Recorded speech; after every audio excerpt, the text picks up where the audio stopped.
함정은 새로 만들었으니까 꽝 하고 밖에서 치면 종처럼 내부가 흔들린다. 그럴듯합니다. 뭐가 됐든 이렇게 그럴듯하게 속여야 사람들이 속는데 저는 이걸 실생활 접목 거짓이라 명하겠습니다. 안녕하십니까. 함장의 바다 12번째 출항입니다. 오늘은 폭발한 천안함의 형광등이 왜 멀쩡한지 이야기해 드리겠습니다. 먼저 영상 보시겠습니다. 신상철 씨는 천안함에 멀쩡한 형광등이 존재한다는 주장을 가지고 다음과 같은 이야기를 했다. 형광등 바로 밑 9m 하부에서 몇 겹의 철판을 뜯어내며 치고 올라오는 2에서 20만 기압의 충격파와 섭씨 3000도씨의 고열에도 어떠한 손상을 입지 않은 형광등이었기 때문입니다. 인천 두라 3호 유증기 폭발 시 30m 떨어진 선교에 손가락 두께의 유리창들이 모두 깨졌다는 사실과 너무나 대조됩니다. 국방부는 내진 방폭 형광등이라 둘러댔지만 그런 형광등은 존재하지 않았습니다. 이 안에 가득 차 있던 가스, 휘발유에 불고 난 가스가 점화가 되어서 펑 터져서 뚜껑이 열리면서 11명이 사망을 했습니다. 이 중에 7명은 시신을 찾았고 4명은 시신을 찾지를 못했습니다. 왜냐하면 이 전체에 말려졌기 때문에. 이 배의 시신 수습하러 알파잠수 이종인 대표가 갔습니다. 가서 안에 시신 수습하다가 그 비참한 사진을 찍어서 저한테 보냈습니다.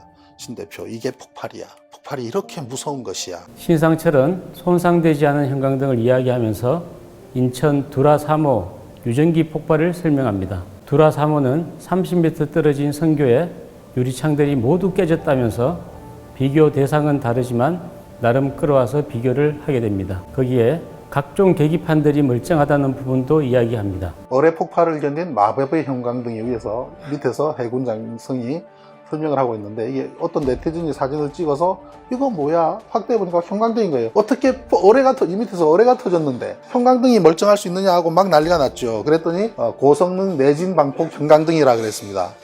우리 네티즌들도 가만 안 있잖아요. 그래가지고 온 데트는 변개표 또 있으면 남영정구 막 전화를 하니까 우리는 그런 거 만든 적이 없습니다.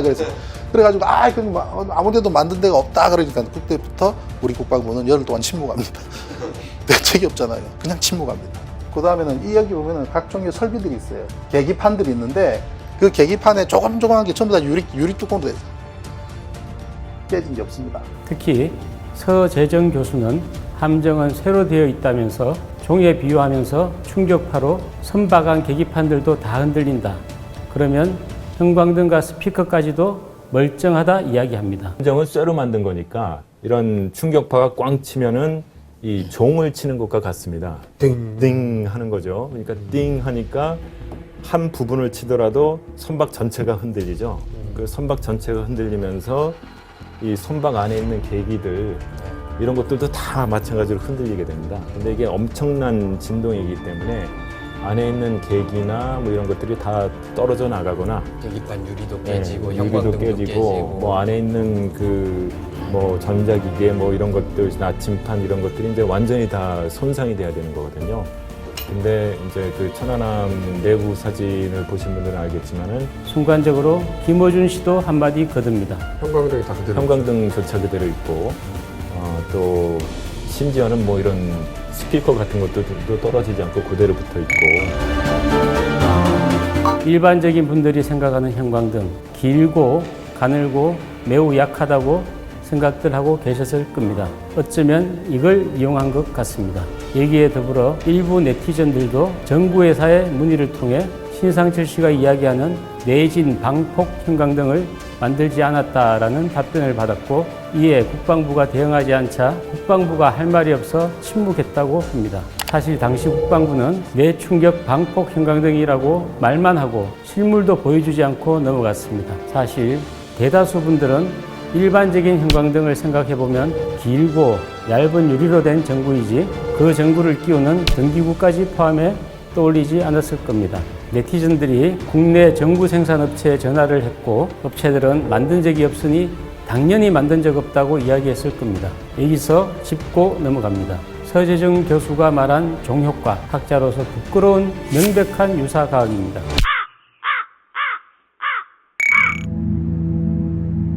거의 모든 선박의 기구는 용접한 봉등에 볼트로 단단히 고정되어 있습니다. 일시적인 강한 진동으로 볼팅이나 용접이 깨져야 한다는 것은 이른바 오래된 유사각인 종효과입니다. 심지어 교수라는 그가 이런 주장을 한 것은 의도적으로 설계된 거짓말입니다.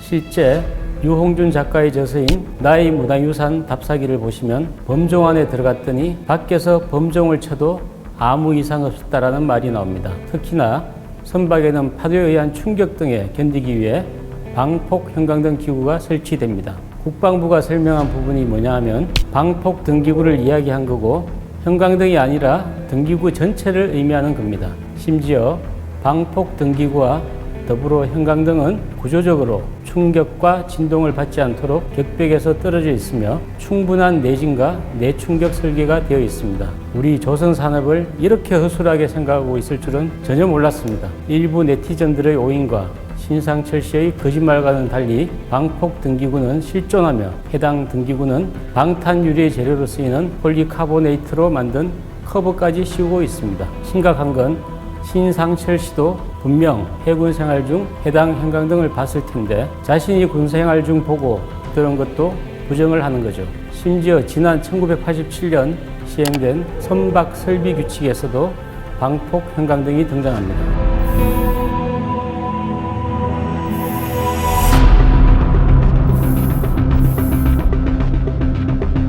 그럼 질문을 드립니다. 방폭 형광등이 존재하지 않는다면 1987년도에 시행된 해당 규칙에서 존재하는 방폭형 전자기기와 선박용 방폭 천정등 또는 선박용 방폭 격벽 등의 존재는 무엇일까요? 특히 신상철 씨는 대초함 복무 경험과 조선 해운 경력상 방폭 등의 존재를 모를 수 없을 텐데 저는 의도적으로 거짓말을 하고 있다 생각하는 겁니다. 그게 아니면 형광등 하나만 설명하면서 듣고 싶은 것만 듣게 하고 보고 싶은 것만 보게 하는 걸로 생각됩니다. 심지어 천안함 형광등이라고 하는 자료는 절단면에 바로 위치한 것이 아닙니다. 신상철 씨의 거짓말과 달리 치솟은 물기둥으로부터 함수 쪽으로 5m 이상 이격돼 있으며 해당 형광등은 그림의 20번과 21번 격실에 있는 겁니다. 그러니까 폭침지로부터 격벽 4개를 지나야 하는 곳에 있습니다. 당연히 물기둥이 직격한 곳은 아닙니다. 실제 폭발 현장에서 유리창이나 형광등이 안 깨진 사례가 당연히 많습니다. 신상철 씨는 폭발 현장에서 유리창이나 형광등이 깨진 사례를 근거로 폭발에는 반드시 형광등이 깨져야 한다는 이야기를 하고 있습니다. 실제로 큰 충격과 폭발에도 형광등이 깨지지 않는 사례는 많습니다. 사례 첫 번째, 연평도 포격 당시 연평 면사무소 창고가 포격을 받아 천장이 뚫렸지만 형광등은 깨지지 않았습니다. 사례 두 번째, GP530 사건 당시 내무반 전체가 살상범이었던 수류탄이 폭발했지만 깨지지 않는 형광등이 존재합니다.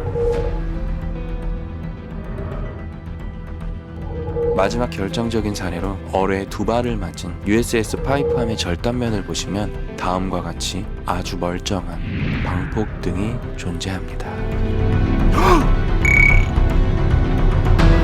새로 짚어준다면 애초 천안함에는 충격으로 깨진 형광등도 많습니다. 사진 한두 장의 모습만 보여주고 천안함의 모든 형광등이 멀쩡한 것처럼 이야기하고 있는 것, 사실과 다른 명백한 거짓말입니다. 함장의 바다 오늘은 여기까지입니다. 입항하겠습니다. 감사합니다.